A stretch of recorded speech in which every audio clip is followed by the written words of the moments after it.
धरती पर पाया जाने वाला इकलौता पदार्थ जिसकी रासायनिक बनावट लगभग इंसान के खून की तरह है। अगर इसका यूं ही सेवन किया जाए तो इसका एक तरह से असर होता है, अगर इसका सेवन ठंडे पानी के साथ किया जाए तो इसका असर अलग होता है। खून की रासायनिक बनावट को संतुलित रखना और खून को शुद्ध रखना, ये चीजें जरूर होंगी। बच्चों की बौद्धिक क्षमताओं को बढ़ाने के लिए ये एक अद्भुत आहार है। शहद उन सबसे अच्छी चीजों में से एक है जिनका आप सेवन कर सकते हैं। मानसिक स्थिरता, शारीरिक खुशहाली, जीवन शक्ति, इन सभी चीजों को काफी हद तक बढ़ाया जा सकता है सिर्फ रोजाना शहद के सेवन से।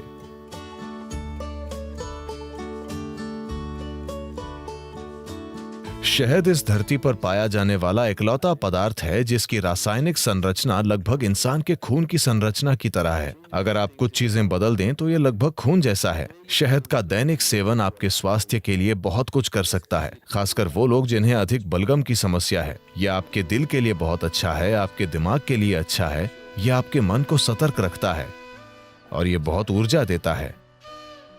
तो हर दिन शहद का सेवन बहुत कुछ कर सकता है। खासकर अगर आपके बढ़ते बच्चे हैं तो उन्हें रोज शहद का सेवन करना चाहिए। यह उनकी बुद्धि और हर तरह के विकास के लिए बहुत कुछ करेगा। सफेद कद्दू भी।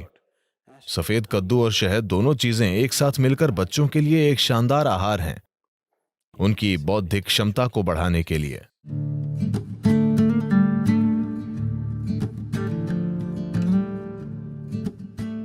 अगर आप शहद को पकाते हैं तो वो जहरीला बन जाएगा।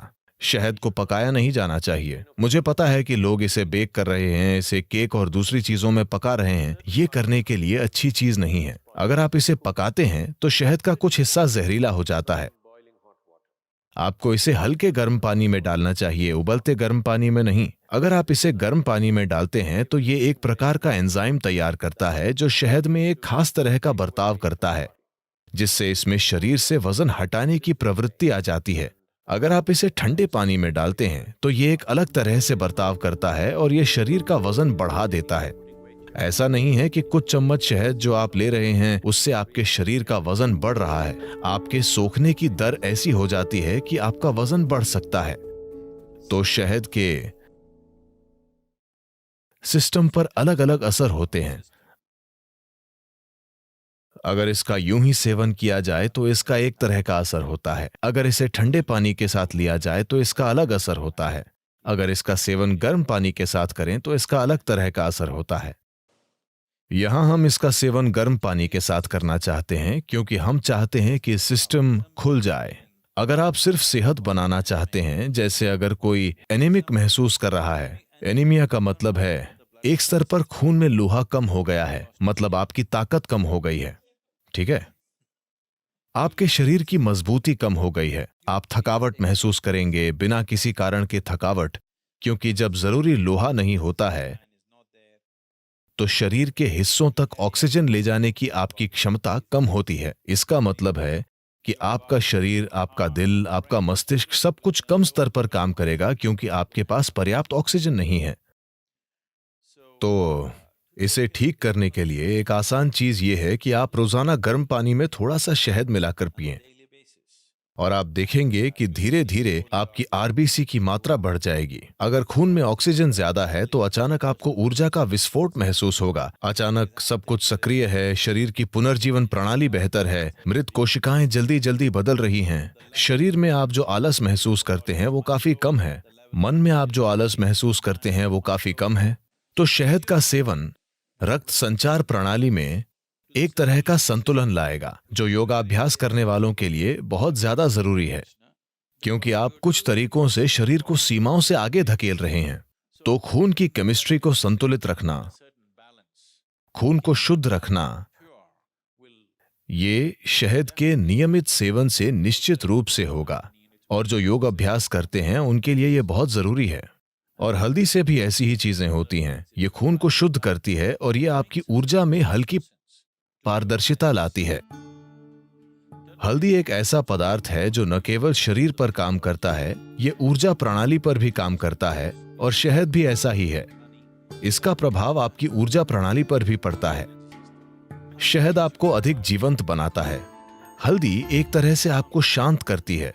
और आपको सहज रखती है। सुबह आप थोड़ा सा शहद, नीम और हल्दी लेते हैं, तो नीम और हल्दी का सेवन थोड़े से शहद वाले पानी के साथ, इसमें शहद बहुत कम होना चाहिए, थोड़े से शहद वाला पानी, इन सभी का साथ में सेवन करना सिस्टम को साफ करने का एक अच्छा तरीका है। Acts as a wonderful way of cleansing the system. इससे सिस्टम में फैलाव आता है, ताकि जब आप साधना करते हैं तो एक चीज ये है कि ये मांसपेशियों में लचीलापन लाता है। दूसरी बात यह है कि मांसपेशियों में लचीलापन आने के परिणाम स्वरूप आप सिस्टम को धीरे धीरे एक अधिक शक्तिशाली संभावना में बदल सकते हैं। अगर आप एक नए स्तर का लचीलापन लाना चाहते हैं तो पहली चीज ये है कि सिस्टम से काफी सारा विषैलापन निकालना होगा। अगर आप सिर्फ पानी का आहार या शहद और पानी का आहार लें जो आपको पर्याप्त ऊर्जा देगा, अगर आप पहले से ही बहुत पतले नहीं हैं, अगर आप थोड़ा वजन कम कर सकते हैं, अगर आप शहद डालेंगे तो आपका वजन भी कम नहीं होगा। अगर आप पर्याप्त शहद लेंगे या आप चम्मच भरकर शहद लेंगे तो आपका वजन कम नहीं होगा। अगर आप 7-8 दिनों तक ये करते हैं तो शरीर से बहुत सारा विषैलापन बाहर निकल जाएगा। अगर आप ऐसा करते हैं तो आप पाएंगे कि अचानक आपका शरीर कहीं ज्यादा लचीला हो गया है। प्रयोग करके देखिए, इस पर विश्वास मत कीजिए। तो शहद एक महत्वपूर्ण भूमिका निभाता है। जो लोग यौगिक अभ्यास कर रहे हैं उनके लिए शहद का सेवन अच्छा है।